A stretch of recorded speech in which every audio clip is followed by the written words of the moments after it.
Joe Manis asks a question about Mrs. Don't Try This, my wife. Um, he says, "Is Mrs. Don't Try This inclined towards making? If so, is there anything you would consider bringing into tested for a show and tell situation?" Um, my wife is brilliant. She has an incredible mind, and she also has incredible hand-eye coordination. A bunch of years ago, we had a regular poker game with some friends every Sunday night for several years, actually, such that we actually had some custom poker chips printed up. And the cheap way to have poker chips printed up is to have them print the stickers, but you put the stickers on the poker chips. So that's how we did it. Then we got 1,000 poker chips and there were 1,000 stickers. And I'm sitting there at the dining room table putting the stickers on. And my wife is like, "I want to play." And I'm like, "Absolutely. Here's some stickers. Here's some chips." And we start to do them. And now I notice that she's keeping an eye on me. She's a little competitive, and so am I. And we start going. And I think I've got this locked, right? Because I've been a model maker for, 15 years. And I had hand-eye coordination as one of my brands. And reader, by the end of the hour we spent applying 1,000 stickers to 1,000 poker chips, she was way faster than me. Um, she does like to make things. She goes down different avenues of obsessions, just like I do. But I think uh, one of my wife's primary creative outputs is actually cooking. She is a gifted and amazing cook, and that's been a lovely thing. We're both fairly serious about using the kitchen well and making food that is good. I am much more. I'm much more like I'm breakfast guy. I can do the eggs. I make you an omelet. That's my jam. But Julia is like a fully rounded. She can do like high quality baking and that kind of precision work. She's even made macarons in the house, and she can also do just like a zuni chicken or Well, her improvised grilled cheese sandwiches are amazing. And I actually, no lie, my wife's banh mi sandwiches are among the best I've ever had. Absolutely. Thank you for asking about my family. I appreciate that. I don't think that my wife's going to show up in a show and tell. I think that we're going to have a separation of church and state on that front. But I'll ask her, but I'm pretty sure I know what the answer is. Let's see here. John England wants to know. He asks a compelling and deep question, and I'm not going to be able to give a full and detailed answer to this. I think because it's all over the place. But he says recently on the RPF there was a great debate about the authenticity of some of the props coming up for auction. I believe that was in a Profiles in History auction. Some were clearly replicas being passed off as originals, like the Jaws clapperboard. I saw that, and that was weird. While other items in the auction generated mountainous reams of forum posts as to why or why they might not be the real deal. And he says, "Perens, I'm looking at you, Star Trek Original Series Hero Phaser." And there was a discussion about who has the authority. And he's curious to hear my commentary about these recent issues. And he actually has a couple of follow-up.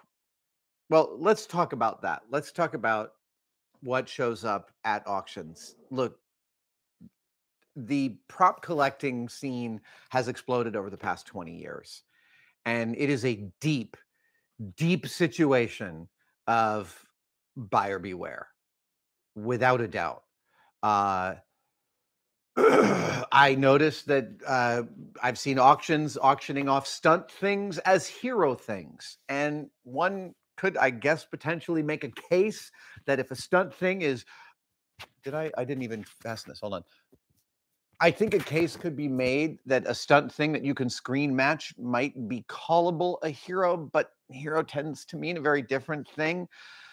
Look, there's a lot of money to be made in the definition of the props, and that just means that people are going to be spongy in their definition of those props. There's no central authority on what is an original Star Trek prop. And that original series Star Trek props is one of the most compromised collecting landscapes.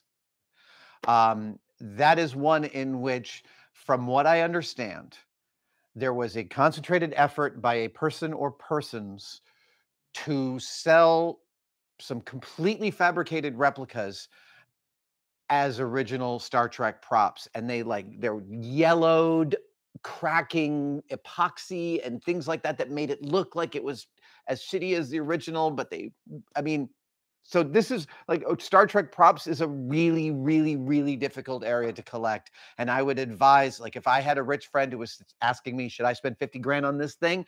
I would probably, call a couple of collectors I know and ask their opinion about that kind of thing. Look, before you go and spend tens of thousands of dollars on anything, you should have a pretty good idea of the landscape of where you're purchasing from. And I know that's not always possible, but the buyer must beware because, yeah, there's a lot of unscrupulous people. There was somebody for at least 10 years who had a Superman suit on eBay. They wanted 90 grand for, and they said it was original. And it was like, this auction just kept on sitting there. And I'm sure I felt like that was somebody who was like, oh, it might be original, and they just left it there for a decade. He has a couple of other questions. There's a lot to unpack. Does a replica maker have a responsibility to include a hidden change that would allow it later to be identified? Yeah. Or a replica maker should sign the inside of their work. I do. I put my name on the inside of the props that I replicate, or I put a tell, or I even sign them with a Sharpie in a place people can't see, to make that clear. Ryan Nagata, when he makes his replica Apollo parts, when he makes Ryan goes so deep into the fidelity of a one-to-one perfection of a replica that when he makes the labels, he actually includes reproduction in the label, so it can't be so that no one could sell one of his things as an original. It would become really clear. An auction house has a responsibility to adequately vet an offered object's provenance. Yes, an auction house does have a responsibility to follow through the provenance and make sure that the piece is legit. But like, it is a difficult landscape, and there are a lot of cliffs in this metaphor of using a landscape. There are a lot of cliffs to fall off on. So, I think that sometimes you could certainly chalk up a misnamed listing to an auction house that is trying to pull the wool over your eyes. I think much more often it has to do with what the seller represents, and the auction house is trying to follow best practices. But yeah, look, if you wanted to collect like early American silver, there's a bunch of people you could find that would be the experts that would guide you through what to look for. And the same exists in the prop community, but it's much spongier because these are objects they're meant to be temporary, and they weather in different ways. And it's a much more complicated, it's a complicated thing. And he also asks about purposeful market inflation by auction houses via ghost bidding and other stuff. I don't know anything about that. I really don't. I've never heard of such. I've heard of that practice. I don't have any personal experience of it happening within prop auctions. But the biggest takeaway is, yes, in the market of prop collecting, there are a lot of places to lose your money if you are overly trusting. And so caveat emptor, the buyer must beware and do as much research as possible. And those threads on the RPF, which can get hundreds of posts deep, are absolutely where to start. But you also really want real expert advice. And oftentimes that means paying for it. I don't know who you'd pay in the prop collecting community to go and show you, but I do know, like, if you have an object, again, if you have like something from the turn of the 20th century that you think is highly valuable, you don't just walk into a thrift, an antique store and say, how much is this worth? You pay that person for their evaluation, and paying them for that evaluation, they will sign that evaluation and stand by their assessment of the worth of your object and its history. It's actually really interesting. I'm curious if people know about this. You could put it in the comments if there are anybody that does that within the prop community, within the movie memorabilia community. There we go.